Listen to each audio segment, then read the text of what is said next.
क्यों 95% ऑस्ट्रेलिया पूरा खाली पड़ा हुआ है। यह है ऑस्ट्रेलिया, दुनिया की 6th लार्जेस्ट कंट्री। ये इतना विशाल है कि इसमें इंडिया जैसे 2 बड़े देश समा जाएंगे। लेकिन आज के तारीख में 95% ऑस्ट्रेलिया पूरी तरीके से वीरान यानी खाली पड़ा हुआ है।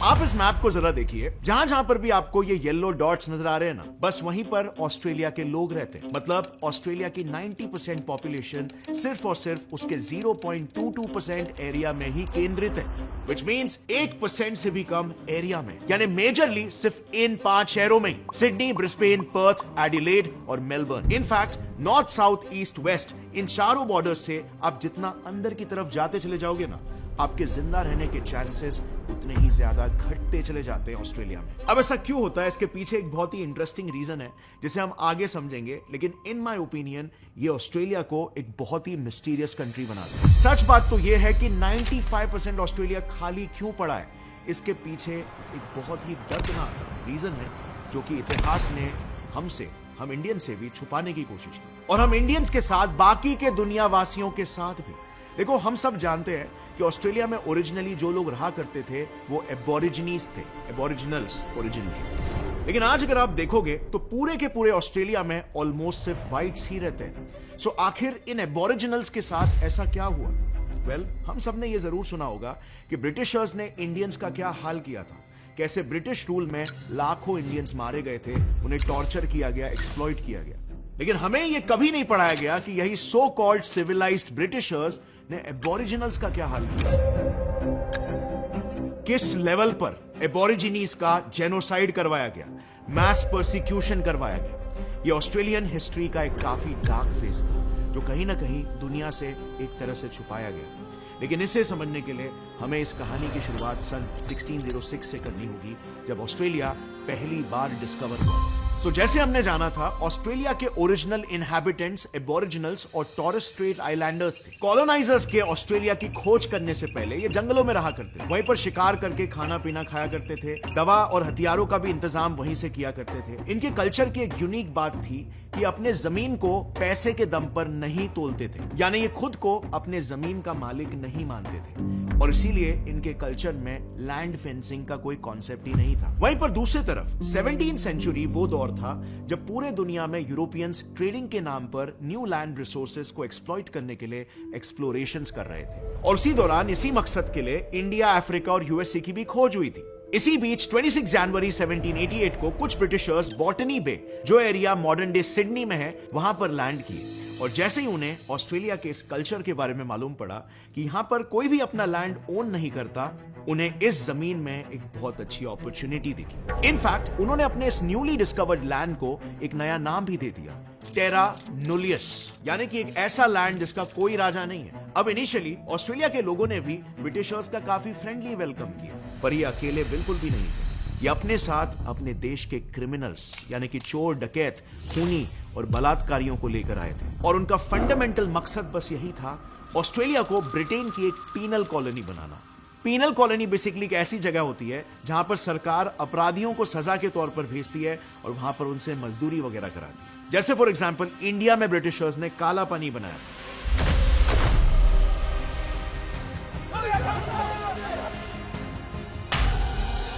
तो 1788 से 1868 यानी कि करीबन 1 सेंचुरी जितने वक्त में ब्रिटिशर्स ने 1,62,000 कॉन्विक्ट्स को यहां पर लाकर छोड़ दिया, पर वहां के इंडिजिनस लोगों को इसके बारे में कुछ भी नहीं मालूम था, स्पेशली शुरुआत में, कि ब्रिटिशर्स वहां पर एक पीनल कॉलोनी बनाने आए।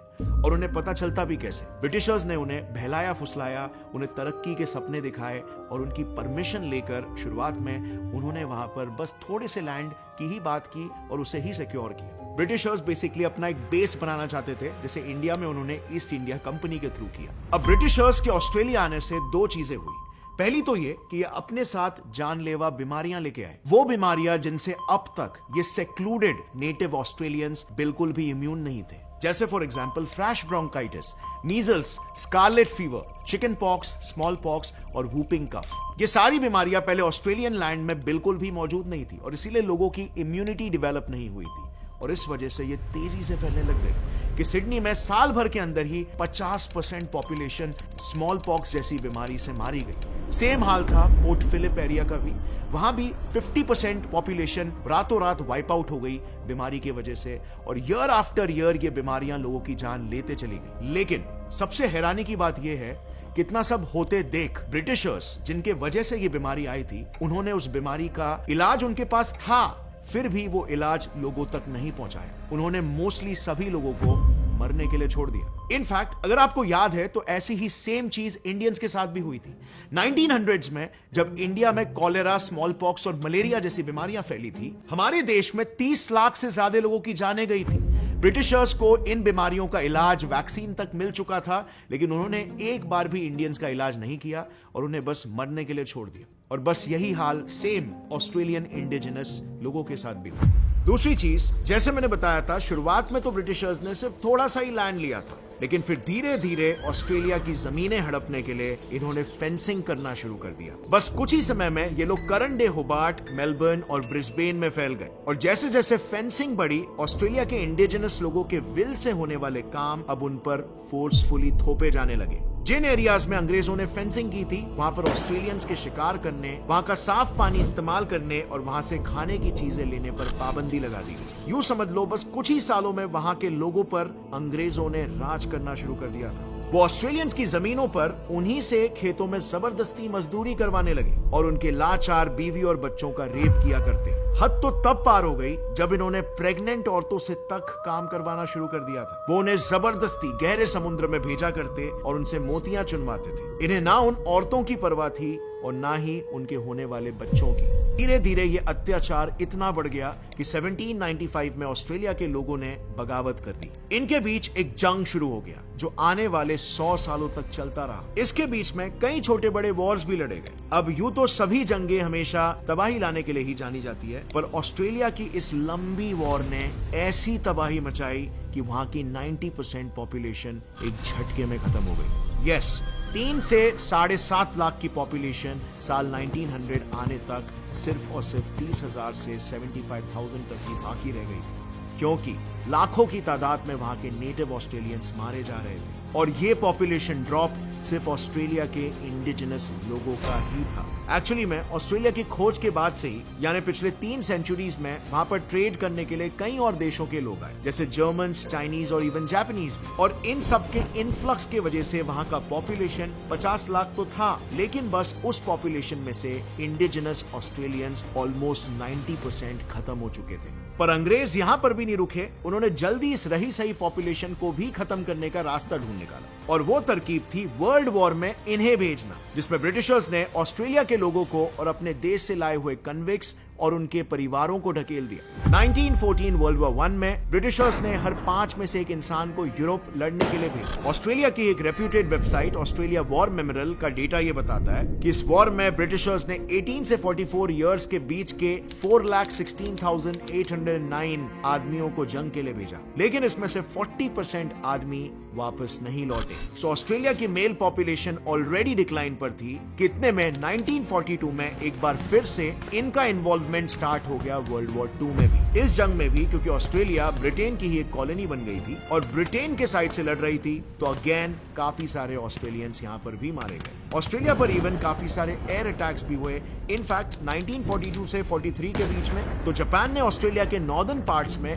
90+ अटैक्स किए थे। सो बेसिकली दोनों भी वॉर्स में वहां की पॉपुलेशन इफेक्ट तो हुई, लेकिन स्पेशली मेल पॉपुलेशन काफी ज्यादा डिक्लाइन हुई। और फिर इन सभी हिस्टोरिकल जंगों के अलावा ऑस्ट्रेलिया की आबादी को कंट्रोल करने में एक पॉलिसी का भी बहुत बड़ा हाथ है। जैसे मैंने पहले बताया था, ब्रिटिशर्स ऑस्ट्रेलिया में आए ही थे उस पर कब्जा करने के लिए, उसे दूसरा ब्रिटेन बनाने के लिए, और इसीलिए उन्होंने एक इमिग्रेशन रेस्ट्रिक्शन एक्ट 1901 लाया। इस एक्ट को व्हाइट ऑस्ट्रेलियन पॉलिसी भी कहते हैं, और इस एक्ट का मेन एम यही था कि ऑस्ट्रेलिया में जो भी नॉन व्हाइट्स हैं, बेसिकली जैसे एशियन इमिग्रेंट्स हो गए या फिर नेटिव ऑस्ट्रेलियंस हो गए, उन पर रोक लगाया जा सके और सिर्फ ब्रिटिशर्स वहां पर रूल करें। सो अब इसके बाद व्हाइट्स को छोड़कर किसी भी और एथनिसिटी के ग्रोथ रेट में एक लगाम लग गया, और ये भी एक रीजन है जिस वजह से हम वहां पे देखते हैं कि मोस्ट ऑफ द पॉपुलेशन वहां पर ऑस्ट्रेलियन व्हाइट्स है। सो अब तक हमने जो भी जाना उसे एकदम शॉर्ट में समझे तो ब्रिटिशर्स के आने से 2 चीजें हुई। एक, बीमारी फैली और लोग मरने लगे बड़ी तादाद में। दूसरा, 100 साल लंबे इंटरनल कॉन्फ्लिक्ट की वजह से ऑस्ट्रेलिया की 90% इंडिजिनस पॉपुलेशन खत्म हो गई। And the next, world war 1 और वर्ल्ड वॉर 2 ने उनके मेल पॉपुलेशन पर काफी बड़ा इंपैक्ट छोड़ा। And last and final blow था इमिग्रेशन एक्ट का, जिसने माइग्रेंट्स की वजह से बढ़ रही ऑस्ट्रेलियन पॉपुलेशन को भी एकदम से रोक दिया। करंट सिचुएशन ऑस्ट्रेलिया की ये है कि आज वहां पे 2.6 करोड़ लोग रहते हैं, लेकिन इसमें नेटिव ऑस्ट्रेलियंस की आबादी सिर्फ 3.8% है। मतलब सिर्फ और सिर्फ 10 लाख नेटिव ऑस्ट्रेलियंस आज इस वक्त ऑस्ट्रेलिया में रह रहे हैं। ये आबादी तो इंडिया के एक एवरेज टाउन की आबादी से भी कम है। सो अब तक हमने इतिहास पढ़ के ये समझ लिया कि कैसे ऑस्ट्रेलिया बनने से पहले ही 90% उसकी पॉपुलेशन वहीं पर खत्म हो गई थी। पर अब क्वेश्चन ये आता है कि आज पॉपुलेशन वापस से बढ़ने के बावजूद 95% जितना ऑस्ट्रेलिया क्यों खाली पड़ा हुआ है? आखिर क्यों ऑस्ट्रेलिया की मेजॉरिटी पॉपुलेशन सिर्फ इन 5 सिटीज में ही कॉन्सेंट्रेटेड है? तो इसके पीछे एक दूसरा बड़ा रीजन है, उसका ज्योग्राफिकल लोकेशन, जो हर साल उस देश में ऐसा कहर बरसाता है कि वहां पर सर्वाइवल काफी मुश्किल हो जाता है। अब सबसे पहले ना ऑस्ट्रेलिया की बहुत ही यूनिक ज्योग्राफी को समझते हैं। अगर आप मैप को ध्यान से देखोगे तो ऑस्ट्रेलिया 3 मेजर लैंड फॉर्म्स में बटा हुआ है। पहला, वेस्टर्न प्लेट्यू, मतलब इस पूरे 2/3 एरिया में सिर्फ डेजर्ट है और इसीलिए यहां पर इंसानों का रहना पॉसिबल ही नहीं है। दूसरा, सेंटर लोलैंड्स, ये पूरा येलो पार्ट लोलैंड तो है, लेकिन यहां की नदियों में तक नमकीन खारा पानी है, जो एग्रीकल्चर इंसानों के लिए बिल्कुल भी सूटेबल नहीं है। और तीसरा, ईस्टर्न हाईलैंड, इस ग्रीन पार्ट में केप यॉर्क पेनिनसुला से बे स्ट्रेट आइलैंड तक पहाड़ी पहाड़ है, जंगल है, यानी यहां पर मेजरली सिर्फ लैंड एरिया है जहां उपजाऊ जमीन भी है और पीने के लिए सूटेबल पानी भी है। पर लोगों के लिए यहां पर भी रहना ऑस्ट्रेलिया की लोकेशन और उसके क्लाइमेटिक कंडीशंस की वजह से मुश्किल होते जा रहा है, क्योंकि ऑस्ट्रेलिया में 3 एक्सट्रीम वेदर कंडीशंस होते हैं। पहला डेजर्ट, फिर फ्लड्स और लास्टली ऑस्ट्रेलिया काफी ज्यादा साइक्लोन प्रोन भी है। पर आखिर ऐसा क्यों? चलो देखते हैं। सबसे पहले ये समझो कि ऑस्ट्रेलिया के सदर्न पार्ट यानी कि नीचे के हिस्से में एंटार्क्टिका और उसका ठंडा पानी है। अब जब पानी गर्म नहीं होगा तो उससे बादल भी नहीं बनेगा। प्लस इस मैप में आप क्लियरली देख सकते हो कि ऑस्ट्रेलिया के साउथ में एज सच कोई भी बड़ा ग्रीन एरिया नहीं है, मतलब ना यहाँ पर बादल बनते हैं और ना ही उन्हें यहाँ पर होल्ड करने के लिए हाई माउंटेन रेंजेस है। और इसीलिए आप ये लाइट ग्रीन पार्ट देख रहे हो, इस पूरे रीजन में बारिश ही नहीं होती और इसीलिए ऑस्ट्रेलिया का 70% हिस्सा डेजर्ट है और ड्राउट प्रोन है, जिससे ऑस्ट्रेलिया की क्रॉपिंग इंडस्ट्री को हर साल $1.1 बिलियन का नुकसान होता है। और क्वींसलैंड की बात करें, जो ऑस्ट्रेलिया की मेजर सिटी है, उसे तो 2017 में ही गवर्नमेंट ने एक ड्राउट स्टेट डिक्लेयर कर दिया था। अब ऑस्ट्रेलिया में इतना सॉल्टी वाटर ने इतना खारा पानी क्यों है, इसे समझने के लिए सेंट्रल लोलैंड की बात करते हैं। तो वहां पर सबसे पहले तो मिट्टी और चट्टानें जो कि लाखों साल पुरानी है, उनकी सैलिनिटी लेवल नेचुरली ही बहुत हाई होती है। सो जब ये चट्टानें टूटती है तो इनके अंदर मौजूद नमक वहां आसपास के पानी में भी घुल जाता है। एंड लास्टली ये भी जान लेते हैं कि ऑस्ट्रेलिया में इतने बाढ़ और साइक्लोन्स क्यों आते हैं। अब देखो, ऑस्ट्रेलिया इक्वेटर के ठीक नीचे है और इक्वेटर वो जगह है जहां पर डायरेक्ट सनलाइट पड़ती है और इस जगह हमेशा एक्सट्रीम गर्मी होती है। अब हमारी पृथ्वी वेस्ट टू ईस्ट रोटेट करती है, जिसकी वजह से उसके ऑपोजिट दिशा में बहुत ही तेज ट्रेड विंड्स बहते हैं from east to west. Now इन दोनों भी कंडीशंस की वजह से पैसिफिक ओशन का गर्म पानी हवाओं के साथ बहते हुए ऑस्ट्रेलिया के ईस्ट में आते जाता है और ऑस्ट्रेलिया में बादल फॉर्म होते हैं। प्लस यहां पर ग्रेट डिवाइडिंग माउंटेन रेंज है, जो क्लाउड्स को आगे नहीं बढ़ने देते, यहीं पर ब्लॉक कर देते हैं और इस वजह से ऑस्ट्रेलिया के इस हिस्से में बारिश होती है और ग्रीन एरिया बनता है। बट ये तो हुआ ऑस्ट्रेलिया की बारिश का सिनेरियो नंबर 1। सिनेरियो नंबर 2 में पैसिफिक ओशन से बहकर आ रहा गर्म पानी ईस्ट में आकर बहुत ज्यादा मात्रा में पाइल अप होने लग जाता है और इस गर्म पानी के नीचे जो ठंडा पानी है वो रश करने लगता है अमेरिका की तरफ, जिससे एक स्टार्क कॉन्ट्रास्ट क्रिएट हो जाता है, जिसका नतीजा इस वेरिएशन की वजह से ट्रेड विंड्स और भी ज्यादा तेज हो जाते हैं। यानी कि अब सिचुएशन को समझो, ईस्टर्न ऑस्ट्रेलिया में बादल तो बन रहे थे, पहाड़ उन्हें आगे जाने से भी रोक रहे थे, पर इसमें एक और एक चीज अब आ गई, तेज हवाएं। और बस इन्हीं वजहों की वजह से ऑस्ट्रेलिया में फ्लड लाइक कंडीशंस हो जाते हैं, जो एक्सट्रीम में पहुंचकर साइक्लोन्स को भी जन्म दे देते हैं। In fact it's not very uncommon over there. Australia को हर साल 2 से 3 साइक्लोन सर्वाइव करने पड़ते ही हैं, जिनमें काफी डिस्ट्रक्शन होता है। So to sum it all up, Australia की हिस्ट्री से ही उसकी पॉपुलेशन ग्रो नहीं कर पाई।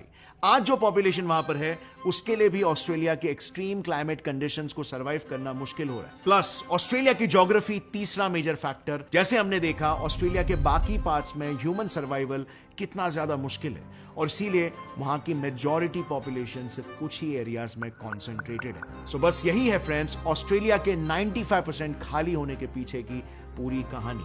अगर आपको ये वीडियो पसंद आया तो आई एम वेरी श्योर आपको ये वीडियो भी जरूर पसंद आएगा, जिसमें मैंने एक्सप्लेन किया है कि 99.7% मंगोलिया आखिर पूरी तरीके से खाली क्यों है। 99.7% Mongolia, can you imagine that? Mongolia की हिस्ट्री भी ना बहुत ही फैसिनेटिंग है।